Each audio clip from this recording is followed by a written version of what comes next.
The Fabulous 413 podcast is funded by the UMass 5 College Credit Union, offering Co-op Advantage checking with cash back on all purchases, plus secure debit card controls, all from the UMass 5 mobile banking app. Insured by NCUA, umass5.coop. Welcome to the Fabulous 413. I'm Khalees Smith. And I'm Monty Belmonte. Later in the show, Khalees goes ham on the word nerd. That wasn't my intent, but besides my curing issues, we do get to discover quite a bit about how citations work in the dictionary thanks to a listener question. We'll also get you excited for April 26th, which is when veteran of the folk music scene David Wilcox will perform at the Parlor Room in Northampton. But first, we'll take you around the corner from my house to one of my favorite spots in Springfield that's recently had an expansion. So Missy and I first started coming here when it was Monsoon Roastery, probably about a year and a half ago. And we came here because Erin of Wicked Whisk, we found her, and very rarely do you find vegan baked goods, especially vegan baked goods as beautiful and as delightful as she makes them. So we started following her here on Thursdays, and then we got hooked up with Monsoon's coffee, which I absolutely love. Every day I get oat milk latte with decaf. And Tim and Andrea and Missy and I collaborated. We made coffee soap, and that was a great seller, and it had an exfoliating factor to it, and that was a lot of fun. We have been here many times to get coffee, but we are now drinking tea. We are, because we're in a new section of the Urban Food Brood. We're on Albany Street in Springfield. The home of Monsoon Coffee's been on the show and one of our top coffees at the radio station.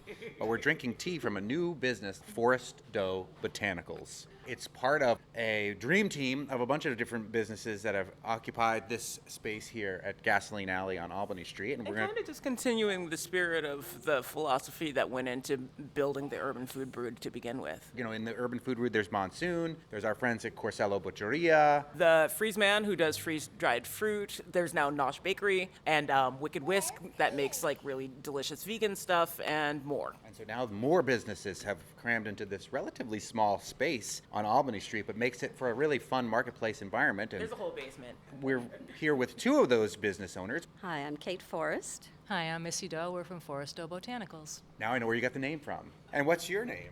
Christina Denson of Journey's Lemonade. And who's this? Journey. You're Journey. You're 3 years old, and you're sitting here working in your workbook. Are you the official lemonade tester of Journey's Lemonade? Yeah.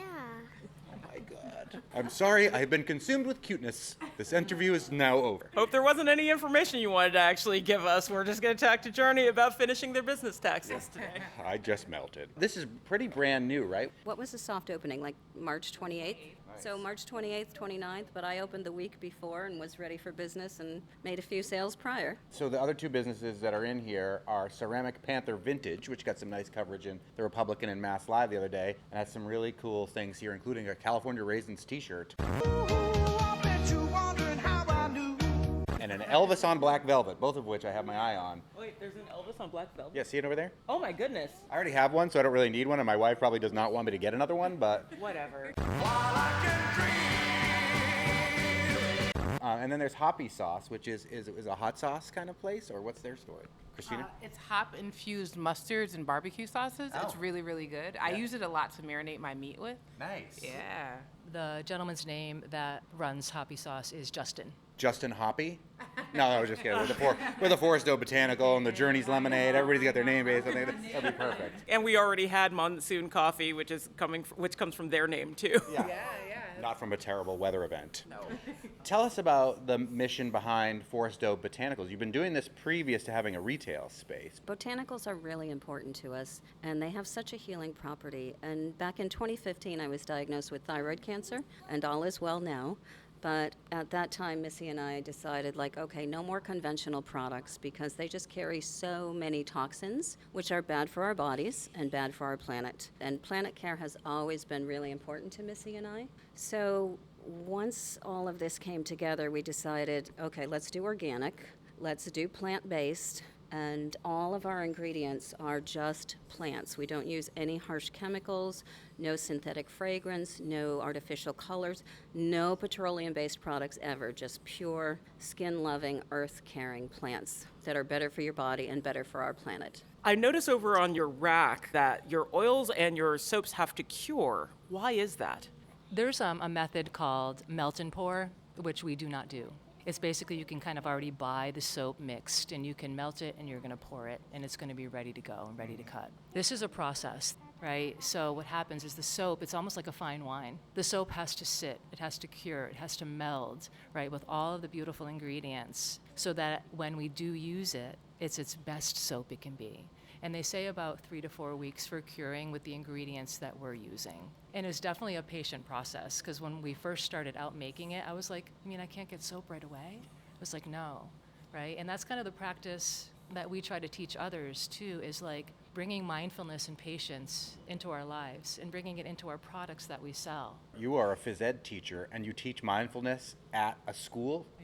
I do. As phys ed? As phys ed, right? So I work at a local high school. I teach yoga, meditation, and mindfulness to high school students.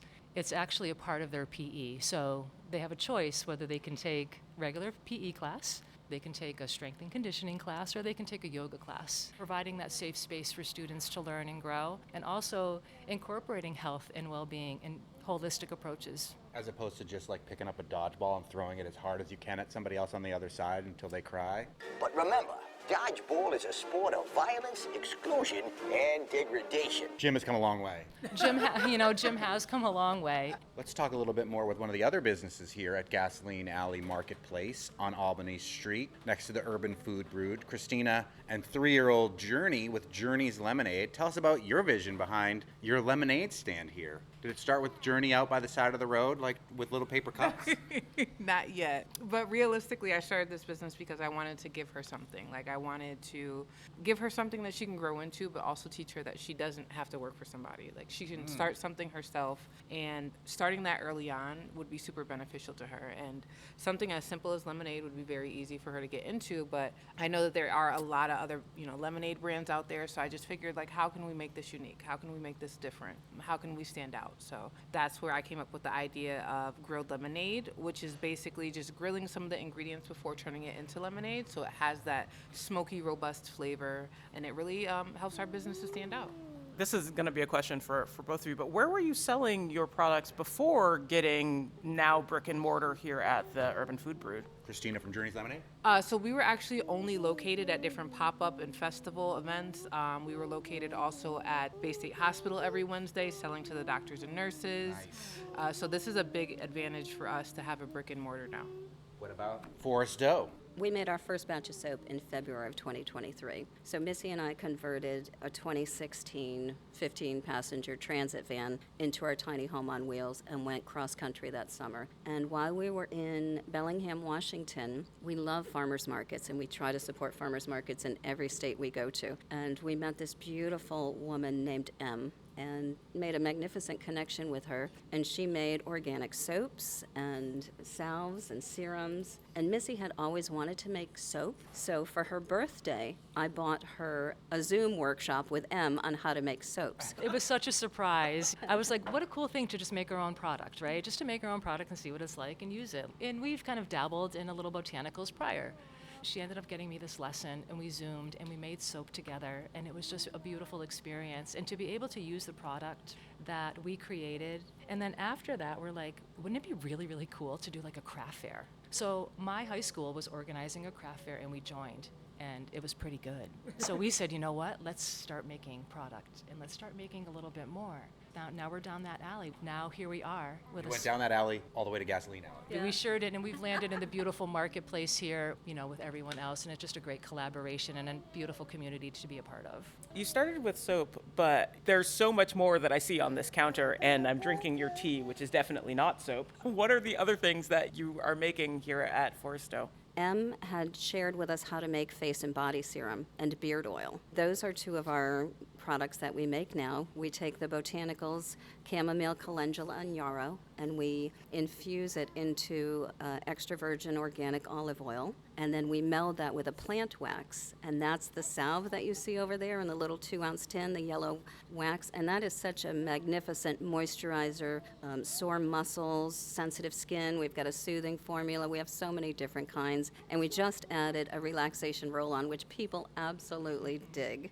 And we add our long, slow breaths to it. We teach people how to breathe. We teach them how to take care of themselves and how to relax with the product. And soon we're going to be creating tea and selling the tea in a ball jar with 2 reusable organic tea bags and a tea bath bag for people to take long, slow baths and really care kindly for themselves. So we'll just keep adding things because we love to create, we love to play, and we are just having so much fun making everything that we're making. It's important to educate ourselves, but it's also important to educate the consumer. What are you putting on your body? What are you putting in your body? We have those choices, right? Because there's a lot of things out there, and we just need to be mindful of it.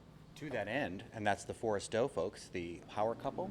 Newlyweds, although you've been together for a long time. Yeah, newlyweds as of January 18th, we got married. To the end of what goes in your body, Christina and Journey from Journey's Lemonade, that I see this cool mural next to your stand here on Albany Street in the Urban Food Brewed and Gasoline Alley. What do you do when life gives you lemons? And then there's an answer right underneath that.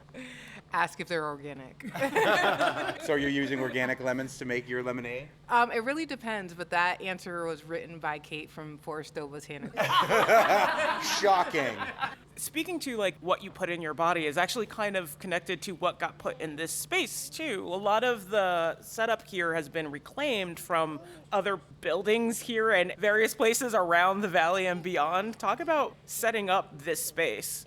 I got to tell you, we were so grateful and so fortunate to be able to go into the basement, go into the trailer in the back, and they just told us that we could use their supplies, use anything that we could repurpose so that we prevent it from going in the landfills. So we were able to reclaim so much of this material. It's amazing. If you come here and take a look at it and ask us hey, what's reclaimed, what's repurposed, you're gonna look around and just be really amazed. Your counter is made out of an old door. Your display cabinet is made out of old lighting fixtures and stuff. Lighting fixtures. We have a fridge that they were kind enough to give us so that we could use as storage, And there's a really great artist downstairs that did our logos, so he's very talented as well. Yes, Alberto. and that's Alberto from Gifted Tones. The really cool thing about this space is that we can use one another. There's collaboration that goes on within this space, within both spaces, right? And I think that Christina at Journey Lemonade is going to be able to maybe talk to you a little bit more about that collaboration. That was literally my next question, because next door you get to see firsthand some of the collaborations.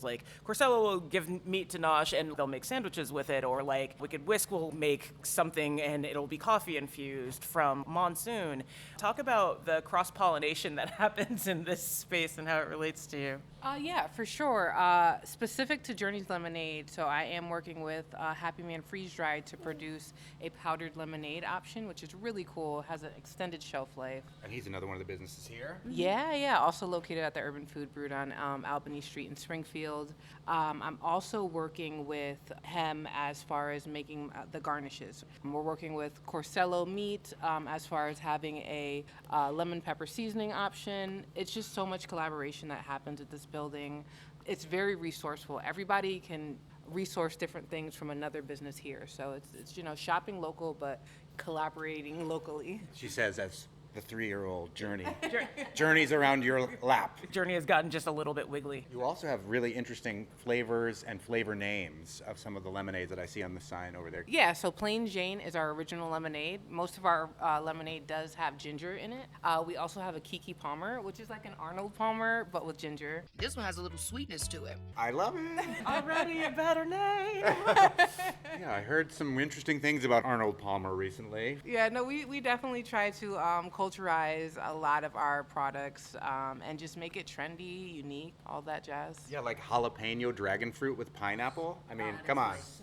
One of our top sellers. Journey, what's your favorite one from Journey's Lemonade? Strawberry. Strawberry? Yeah. They make a special strawberry just for Journey. Strawberry and peach, right? Yeah. Can we just keep that now? Yeah. Answer to every question that you that's so beautiful. Whenever I feel sad, Journey, I'm going to go back to that little bit of you saying, yeah, so beautifully. Journey, do you get to choose flavors sometimes for the lemonade? Yeah.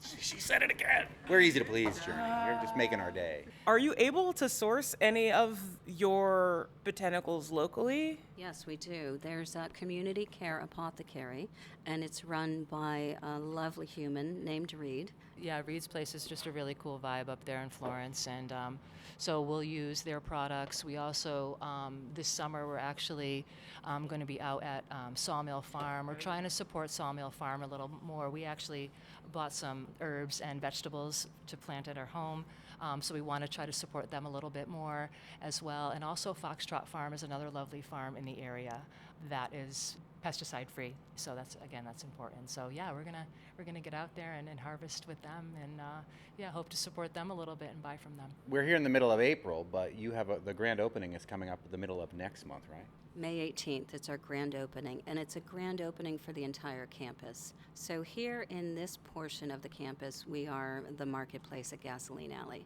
And then this door behind us, the wall behind us that just got knocked down, on the other side, they are the Urban Food Brood. We're not the same businesses, but we are neighbors, and we support each other with collaboration. So they are at the same time going to be doing their grand opening because they never had one. And then up the hill, there's two gentlemen that are doing kombucha, short tea kombucha, which is absolutely, I'm going to say, the best kombucha I've ever had. It's very smooth, it's delightful. There's Marion Photography, he'll be joining us. Downstairs, Alberto of Gifted Tones. Sometimes all ships can rise with the tide. You don't have to compete as businesses. You can all work together. It's just different, right? Like you wouldn't think like a vintage market would be in with a lemonade stand and a sauce, and hoppy sauce and botanicals, but it's working. Yeah. I had to hear it one more time. Thanks so much to Christina, Missy, Kate, and especially Journey for spending time with us. Their particular campus of the many wonders you'll find on Gasoline Alley is open Monday through Saturday starting at 7 a.m. We'll hear about the evolution of David Wilcox's songwriting before you can hear him live and in person on the Parlor Room stage next weekend. But first, a lesson in charcuterie. And the quotes that explain usage from Merriam-Webster from their own senior editor, our very own word nerd. You're listening to the Fabulous 413 on 88.5 NEPM. The Fabulous 413 podcast is funded by Northeast Solar, homegrown in Hatfield, Massachusetts, and providing energy savings for their customers for over 10 years. Learn more at northeast-solar.com. I'm trying to make a lamb ham for Easter. Oh. And I'm trying to do some equations to see if I am starting too late or if I can still make this mostly work. And I think that the answer is, as long as I get it in brine tonight, I'll make it like just barely in time. Is it like a turducken, a lamb ham? No. Like you cure a lamb leg like it's ham. Oh. I And thought then you were going to smoke it. literally put them into each other. No. Oh, God. I'd eat it. Also, as we have mentioned before, I'm not super religious, but Easter is my thing, and I don't believe in serving pork on a holiday that celebrates a Jewish savior. Come, Peter, kill and eat. And a big sheet came down from heaven. You got to read the later books. There's something just wrong about that, so I avoid it. But I was thinking about the fact that curing works for just about everything, and I was like, I wonder if people make hams out of lamb. And it turns out the answer is yes, but also it turns out that I should have started this on this past Saturday. I am really intrigued by the term lamb ham. Yeah. Also, what does making it into a ham mean? I thought ham was pork by nature. No, ham is about the curing process. Let's see if Merriam-Webster believes that to be true. Which is how you get turkey ham, and it's still ham. I feel like this definition is very unsatisfying. It's a cut of meat consisting of a thigh, especially one from a hog. But it doesn't say anything about a process. Maybe Khalees's version will get added to Merriam-Webster's dictionary. Now, in the unabridged dictionary, 2A is the thigh of an animal prepared for food, like deer or elk hams. Wow, cool. So then it is in there already. Especially the thigh of a hog, either fresh or cured by salting and smoking. Very interesting. I've never heard any other meat referred to as a ham before. Yeah, I mean, like, it's just the process that makes it hamming, but ham is not a verb. In our unabridged, that's true, but I'm going to have to look at I will put this on my list because our definition of ham in the Merriam-Webster.com dictionary it's not as complete. Especially because there's examples of lamb ham being served in America. Like Washington had it. It was a colonial recipe that got used a bunch and then kind of fell out of favor as people moved away from lamb to other animal meat products because pigs were easier to raise. I'm going ham for lamb. Especially on Easter when it's more appropriate. Totally. There's also, in fact, an NPR article about it. About lamb ham? About lamb ham. I just like saying lamb ham. If you get those like pre-packaged Hostess treats, you could have Ram-a-Lamma Ding Dong. Ho, ho, ho. No, that's another holiday. We were talking about Easter. And we're really not talking about that at all. Emily Brewster, resident wordster from Merriam-Webster, our dictionary in Springfield. You were very kind to appear at 413 Day at City Space in East Hampton with us on Sunday, and we recorded that in our conversation you'll be able to hear on Patriots Day as we reclaim that holiday for Western Mass on Monday. But we asked the viewers there live at City Space to send questions, and one of them did. And I will read it. Rachel said, "Hi, folks. It was nice to learn about and hear from the Word Nerd at the 413 Day event. It was also great to hear the Fonz close it out, of course." Yes, it was. Yes. I've attached a screen capture of a few years ago from a friend who has Word of the Day queued up, which is a service that Merriam-Webster offers. They'll email you into your inbox a word every day. It's a mystery to me how crawlers found my name and quote. And here is the word, meld. June 2nd, 2022. The community art event, which came at the tail end of National Poetry Month, melded games and art together to present poetry as an inclusive and demographically accessible expressive art, according to the event's organizer, Rachel Cyrene Blackman, wrote Emily Thurlow in the Daily Hampshire Gazette back in 2022. That same Rachel emailed us and is saying, does the Word Nerd have any inside scoop on how the crawlers found her name and quote? I'm honored to represent the word meld, I guess, but perhaps others who have used the word with more stately elegance should take up the cause. And then shamelessly plugs, as a side note, the Poetry Carnival, just one event, an evening of poetry and pie is coming up on the 26th at Bombyx. Yes, and hopefully we'll be able to talk with those dudes. Yes. So, Emily Brewster, Rachel, who was cited as a Word of the Day example in 2022, would like to know how you found her, or who found her and how. Yeah, it wasn't crawlers. It was a person. It was a lexicographer who found that example. So we've talked about the Word of the Day feature before. It is a vocabulary feature that it's available on the website, on the app, and then also you can sign up to have it emailed to you for free every day. Mm-hmm. And there's always a definition and then a made-up example of the word in use, and then there's always a recent quotation from some published edited source. So on that day in 2022, this example with Rachel's name in it was chosen by one of the editors who works on the Word of the Day. And this editor, from what I can tell, must have been just, a local person who was reading the Daily Hampshire Gazette. So we have a local advantage because our dictionary's in our backyard that yes. you editors are reading our local papers and then may buzz market us for these kind of things across the globe. It's true. But this question from Rachel made me think about our citations. Well, Merriam-Webster's work really relies very heavily on citations. Though what those citations are has evolved over time. We have in the Merriam-Webster office in downtown Springfield, we have more than 16 million little 3x5 slips of paper that were collected between the early 1880s and into the 1990s. And some of them are written in fountain pen that is very faint. And some of them are written in early ballpoint pen that is also very faint. Some of them are actually segments from a newspaper or magazine that have been literally cut out and pasted on to this slip of paper. Sometimes somebody has folded up a whole packet and glued it to this 3x5 slip of paper. And you have to open it all the way up so you can see that there's an entire article there. Those are the Merriam-Webster paper citations. But you don't do them in paper anymore? That's kind of sad. Yeah. Well, we still have all the paper ones, yeah. And they are good fun, right? And there's interesting stuff there. And sometimes every once in a while, I do want to go back and look, especially when we were working on our unabridged dictionary, which we will be again at some point.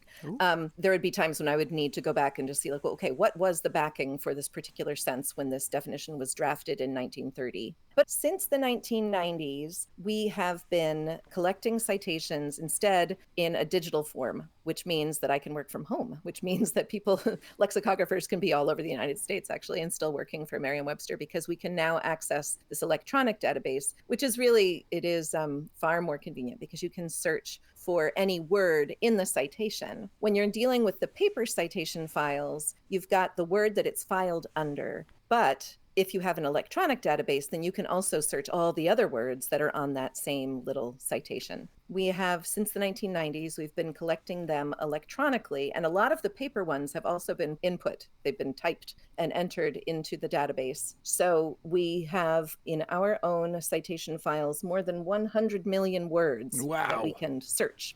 Oh. That's crazy, because they still had to be manually input by human beings. And that was going to be my next question. Are there still some paper citations that you have to go to the actual archive to look at?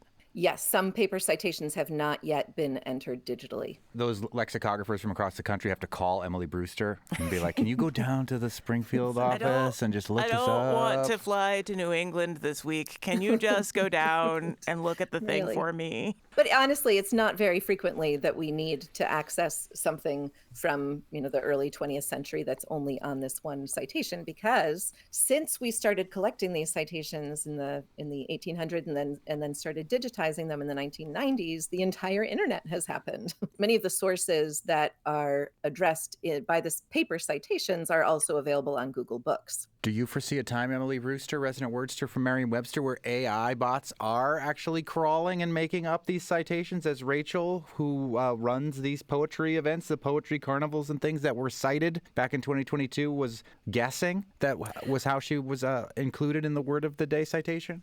Well, Merriam-Webster actually collects citations now in an automated way. If you go to the merriam-webster.com dictionary and you look up the entry for meld, you will see on the left-hand side of the entry page, in the little menu there, it'll say example sentences, and it will have first two examples that are examples that were made up by lexicographers. And then there are recent examples on the web that we automatically compile. And those we have, I guess we have a crawler that chooses a particular set of sources and just automatically pulls them out.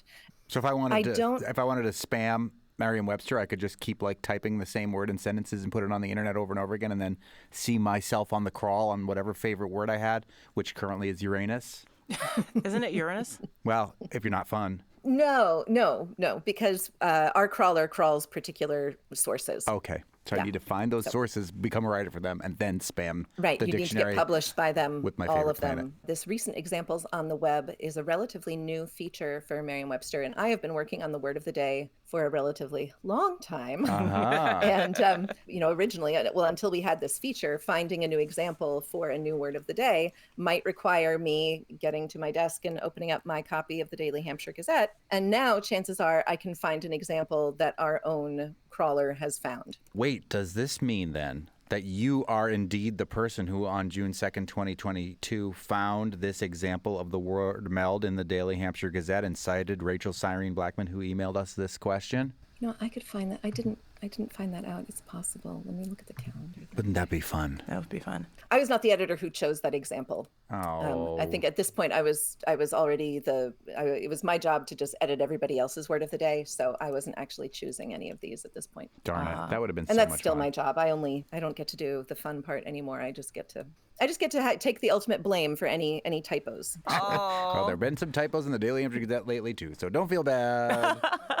Do you miss being on the active part of this as opposed to the oversight part of this? No, I don't. It's also worth noting that our very own NEPM's Peter Sokolowski, who hosts Jazz a la Mode, Jazz at 8, is still doing the Word of the Day podcast, which we believe to be the longest running daily podcast in history, right? Yes, it undoubtedly is. Jazz at 8. I was thinking as I knew we were going to be talking about citations, about how a particular example of a word that I just think it's really interesting how lexicographers were so confused by it for a long time because they didn't have enough citations. The word galore, I think, is a really interesting example of a word that was limited in its understanding by lexicographers because of the limited amount of evidence. It's one of the very few words in English that comes not from the German side of the language and not from the French Latin side of the language. It comes from Irish. It comes from the Irish galore, meaning enough. And it dates to the early 17th century. It has this weird habit of going in a place that adjectives don't typically go. It goes after the noun that it modifies. Now, when it was first entered in a Merriam-Webster dictionary, it was in the 1864 dictionary, and it was entered just as a noun, and then 30 years later, it was entered as both a noun and an adjective. Then in 1925 and 1934, it was entered only as an adverb. And then in the 1961 unabridged dictionary, it was entered only as an adjective. Then in the Collegiate Dictionary of 1949, that's the 6th edition, it was referred to as both a noun, an adverb, and an adjective. Eventually, it got whittled down to just an adjective, and that's what it is right now, is just an adjective. But there weren't enough citations to figure out exactly where it was, so it bounced around. Is that why? Yeah. Apparently, the people who were defining this word just had too little access to information about the word, and apparently none of them were native Irish English speakers. There was one Scotsman who brought it to prominence in 1964 after an Englishman wrote it into a book in 1959 called Goldfinger. Oh. And that's probably how in 1959 they got away with a character with that particular name. I wasn't even, look. It's Irish. No one will know what we're trying to say. Oh, my goodness. Nope. Look up that movie, Goldfinger, people, and find the character with galore in the name. I mean, my brain immediately went to Tom Waits. Everyone's a winner, bargains galore. Are we looking for the early examples? Well, I mean, those are just our own citations And right then- there. Those poor lexicographers back then just didn't have enough to go on. And the Cure album. Right. Which is quite lovely. Yeah, plenty of Yes. citations for that one now. Yeah. They had some 19th century examples, exactly two, actually, 19th century examples of galore being used as a noun, treating all comers to galore of drink. And the little boys took galore of apples.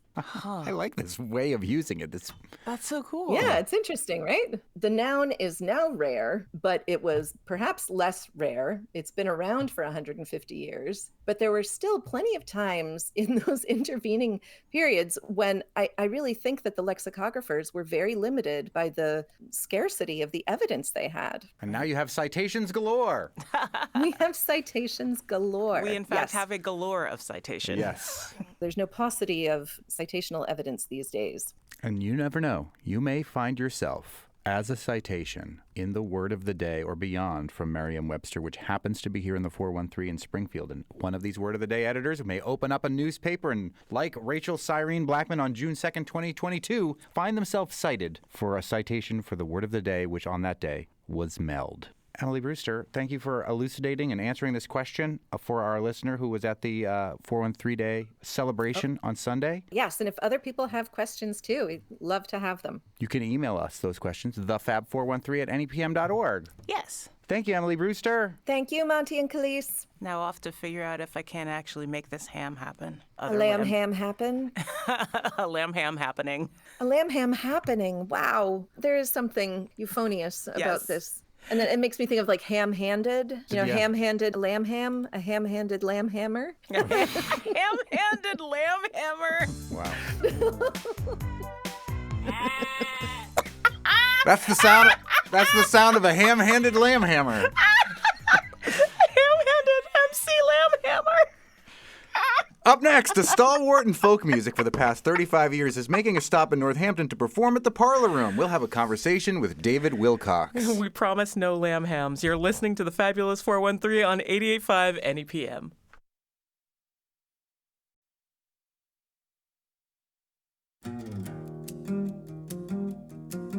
Welcome back to the Fabulous 413. Next Sunday in Northampton, a 35-year career in folk will bring all of its stories, songs, and experiences to the stage in the form of David Wilcox, who'll play at the Parlor Room on Sunday, April 26th. David's first album, The Night Shift Watchman, was released in 1987, just 2 years after his graduation from Antioch College, where he first picked up his guitar. 30-plus years and 20-plus albums later, Wilcox won top honors in the 23rd Annual USA Songwriting Competition in 2018 for his effervescent We Make the Way by Walking from his album The View from the Edge. Wilcox has deservedly earned praise over the years in the New York Times, the Boston Globe, the Los Angeles Times, Rolling Stone, to name a few. Also, acoustic guitar gave him a silver medal in 2008, along with the lesser-known artist Bob Dylan. David Wilcox's latest album, My Good Friends, came out in 2023, and he'll be performing solo at the Parlor Room April 26th. Thank you so much for joining us, David Wilcox. My pleasure. What a lovely introduction. Thank you. Are you often confused for the other David Wilcox? Only when I play in Canada. Oh, yeah, I bet. Does it make more people come out in Canada thinking that you're the other David Wilcox? There are always some, and they request songs, and I think, oh, I'm so sorry. You got the wrong guy. And it's funny because we look very different. Yes. Many years ago when I was on vacation with my parents, I think I was about 12, and my mom picked up the local paper and she said, oh, look, here's someone with your name. There's a David Wilcox and he's playing music apparently at the Riverboat Cafe in Toronto. And so my hotel was walking distance, so I went and saw him and he was great. Did you talk to him and say, hello, I'm other David Wilcox? I'm not at all. Bizarre. So have you ever met in person? We have not. And there was a time when my manager was talking to his manager saying, hey, we should do some double bills, David Wilcox and David Wilcox. He was not interested. I think his response was, get this folk away from me. Yeah, he's more of a rock guy. He's more of a rock guy. Yeah, playing it and a wonderful slide player. Wow, he's so good. We're speaking with American folk artist David Wilcox, who will be coming to play the Parlor Room in Northampton on April 26th. Your most recent album, unless something else has come out that we haven't found out about yet, is My Good Friends, and it's really fun. And Khalees was telling me about it this morning. You know that you kind of interview yourself on this album, where there's these long intros that talk about what these songs are about.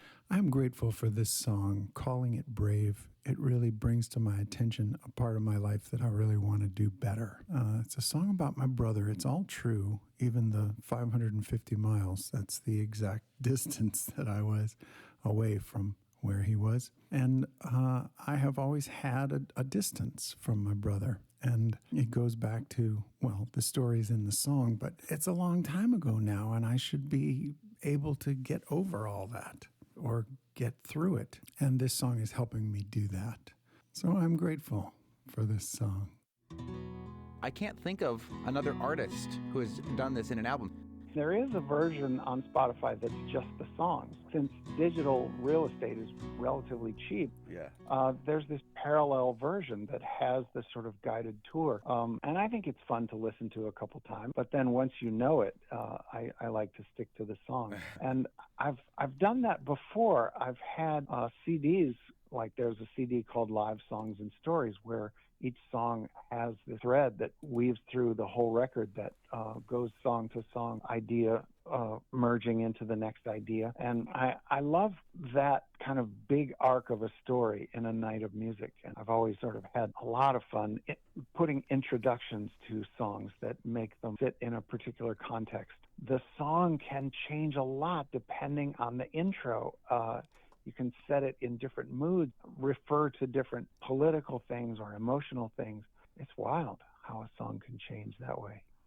Speaking with David Wilcox, will be performing at the Parlor Room on April 26th. One of the stories that you tell in the My Good Friends intros has to do with how you have been able to survive while many of your friends have not. And you talk a little bit about how you're a motorcyclist, and you tell people they should not ride motorcycles because you can kind of diagram their personality and why it might not work out. And it's kind of like when people come to me occasionally and say, oh, you're into motorcycles. Hey, I think I want to get a motorcycle. Do you think that's a good idea? I say, absolutely not. You are not the kind of person who should ever ride a motorcycle. They say, why not? And I say, because you're good. you're kind and trusting and you think the world is a safe place. And they look at me like I'm a monster. And I say, yeah, I am. What kind of motorcycle do you have? We're going into the weeds. Are you okay with that? I love the weeds. Yes. I have 4 motorcycles. They are all the same kind. They are the Honda Pacific Coast, which is an 800cc V-twin shaft drive. And it is a motorcycle that the people who like it really like it, and most people find it offensive. Like, I'm looking really, at a picture like of it they- right now. I can see why some people might find like it offensive. they get angry. And the first time I saw it, I got angry too. I walked into the dealership in 1989 when it first came out, and I thought, that's not a motorcycle. That's offensive. That's like a two-wheeled vehicle for people who like cars. Right. And I thought, what the heck? It's not loud. It doesn't shake. It doesn't vibrate. You don't have to work on it all the time. It's easy to clean. It has a trunk. You can buy groceries. What the hell is that thing for? And then I realized, oh, it's for like actually going places and like seeing the scenery. Because a lot of motorcycles, when you really look at what they're for, they are for being parked outside of a bar. Right. And when you start them up, they're loud enough that everyone looks at you. That's what they're for. They don't stop, they don't turn, they don't run very well. But, you know, so this is a very practical motorcycle that I use a lot. And the reason why you need 4 of them is because I have a lot of friends who love to ride, and we have radio helmets, and we have great conversations breezing along the Blue Ridge Parkway. And I just find it's a great way to catch up on intimate conversations while having this nice sort of panorama go by. And it's just a lovely thing. Intimate conversations and motorcycling don't usually go hand in hand, but it's very interesting that with the Honda Pacific Coast, this is something that you have been able to achieve, David Wilcox. Well, I think it's wonderful that you're kind of an evangelist for the model. I know, even though, according to Wikipedia, they stopped making it in 1998. So these are now antiques, I think, sadly, if I'm being honest about how long ago that was. Right, and if people aren't able to like look at a picture of it, it vaguely looks kind of like Kaneda's bike from Akira. Okay. Not Wow, as nice. set back, but it is pretty cool, That's actually. cool. Yeah. I have a 1970 Triumph Trophy that I haven't been on in like 15 years. But it is loud, and I would kickstart it in front of a bar to show off in front of all the Harley dudes. So there you go. Yeah, there you go.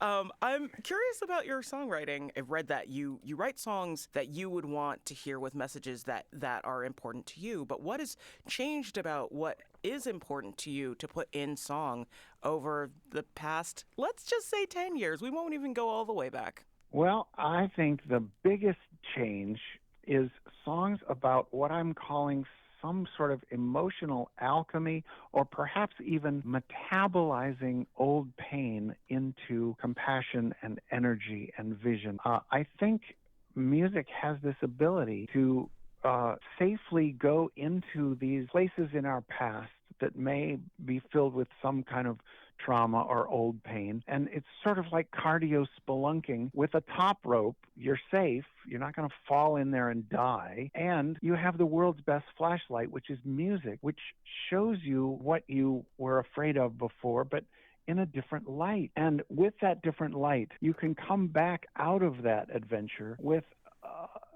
trading the fear for power, trading the scared for compassion. And I find that it's so efficient, it's so easy, and you get a song. Not only do you not have to pay for therapy, but you get actual royalties. It's a pretty cool trade. We're speaking with singer-songwriter David Wilcox, who'll be performing at the Parlor Room in Northampton on April 26th. You've been doing this for a long time, David. Your first album came out in 1987. I'm curious about some younger singer-songwriters who are inspirational to you. Who do you listen to that's making songs currently that may be from a totally different generation that stand out to you? I would recommend listening to Maya DeVitri and Mayadeevitry, Maya DeVitri. She lives in Nashville now. She grew up in probably western Pennsylvania. She has found her power. She was in this wonderful band, but there was a relationship in that band that was kind of toxic for her. And when she got out of there, she started writing her own music, but she had to reinvent her career. What I need now It's less talking about the past, more letting the moon knock me back, and just watching the whole sky change. And now she has several records that are powerful, just transformative stuff. Really good. It doesn't hurt that Maya DeVitri is playing at the Parlor Room where you're playing 2 days before you're playing there. Oh my God. I'm coming. So you could see firsthand the recommendation of David Wilcox in Northampton, and then go see David Wilcox himself 2 days later. Wow. I have seen her live before, and I wish I could get there early because I would love to hear her. Nice. In your 35-year career, you have definitely played in Northampton before at the Iron Horse. Is there anything that stands out to you about playing in this area? Well, there was always this running joke amongst musicians. You would be downstairs waiting to play at the Iron Horse, and you'd call somebody, anybody, but any musician would listen to the ambient noise on the phone call, and they would say, "You're at the Horse, aren't you?" Because when people walked upstairs, it would make this thundering noise. They have reignited that place, and it looks beautiful and is wonderful, but I don't know whether or not it's still thunderous in the green room when there's a full audience up there. I bet you they did not stop I don't that. think so, because the green room's on an entirely different part of the floor now. So, like, before, the green room was right underneath the entrance. Yeah. And now the green room is underneath the kitchen, where there is a lot less traffic of that nature. And it's beautiful, and the floor is even. And the Parlor Room folks are the ones in charge of the Iron Horse now. So maybe you'll get to go visit your old haunts. You do have a best of album. How did you choose the songs for that, and was it hard to go through your catalog, or were you the one who even chose those songs? Were they chosen by somebody else entirely? Back in the day when there was a music industry, best of records were a thing that got included in a contract, and the label was the one that always put together a best of record, and they did not even tell me it was happening. Oh. Are there changes that you would have made, things that you would have liked for them to include that they didn't? Sure. And I think, it was probably something that was 15 minutes worth of work on somebody's part, and it would have been nice to really make a record out of it. But back in the day, they didn't do that. Are things better now that there's no music industry, or are they worse for somebody who's been doing it for so long? You've been on A&M, you've been on a bunch I think it's better. Yeah. Oh. Yeah, I think it's better. I think it's lovely that there's no gatekeepers, and I think that it's empowering if you have this desire to do it. There's no excuse. You got to give it a whirl. You got to, fling your music out there and see what happens. And so I think part of what's so enlivening about the music now is there are a lot of people who are able to try new things because there's nothing at risk, and there's more people who are really boldly setting out on new adventures musically, sonically, lyrically. And I'm in several songwriter groups, and most of the people in the groups are younger. And I love the local Asheville songwriter group is wonderful. There's people who deliver a song, and at the end of the song, my main reaction is, "Oh, you can do that? Wow, I didn't know you could do that." Because most people would think, "Oh, songwriting, it's a craft. You learn how. There are rules." But no, you try something outrageous and wonderful and different. So it's really good for me hearing a lot of fresh new stuff, and that's a result of no gatekeepers. Similarly, we're coming up on about 6 months since Helene hit Western North Carolina. How is the music scene in Asheville doing in your perspective? Because there's a lot of musical artists in Asheville, and its music scene has always been thriving, so that was a bit of a blow. Yeah, there are beautiful organizations that are getting instruments to people that lost everything. And I have friends who watch their houses float down the river. Man, I even had this wonderful friend who did all these gorgeous house concerts at his beautiful house. And he was last seen standing on the roof of his house as the house floated down the river. And so, yes, there's a lot of sorrow. There's still areas of town that you think this will never be the same. And the town has some tough decisions about how to build back. Hopefully they will make wise decisions anticipating the next flood, because it's coming. And I think that places like the Guitar Bar, which is a fascinating Google, drew the community together around their cause. It really nurtured the community in a lot of ways. People helping each other, asking for what you need, giving what you can. It's been a love show of that strength. David Wilcox is coming to play in one of our towns here in the 413, back to Northampton, in the Parlor Room, April 26th. Thank you so much for sharing your stories with us, David. My pleasure. Our pleasure as well. I'm dangerous.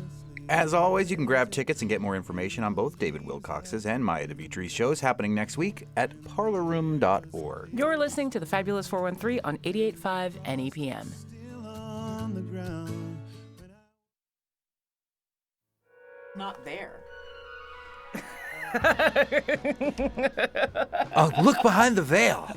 What we do during the underwriting. We were doing some investigative journalism on the arts and culture scene of Indeed, Western because Massachusetts. we're always looking for and at new places and places that we've seen thrive and, go through the life cycle of things. Yeah. Anyway. On the next Fabulous 413, we'll look at the Market Watch Fund from Berkshire Agricultural Ventures and talk with director Rebecca Busansky about how this endeavor helps get more local produce, and how the fund stretches what SNAP can do, especially in the waning days of the Healthy Incentives Program, or HIP. Yes, in fact, it made up a lot of the difference there for Berkshire County. Plus, we'll hear a little live music Thursday with Stefan Wiener, who you're hearing right now, making a visit to the studios to celebrate the release of his latest album, How Lucky You Are. And our weekly conversation with Congressman Jim McGovern. We already have a lot of folks who've emailed in their questions, but hopefully we'll still have a chance to ask him yours if you have a question for Congressman McGovern. Send it our way, thefab413@nepm.org. Plus, it's always a really good insight to see what the community wants to know more about. Indeed. Yeah, especially if you can't make it to any of his town halls. I'm Khalees Smith. I'm Monty Belmonte. We will talk to you tomorrow on the Fabulous 413. Of every blue-eyed boy, we had so much potential.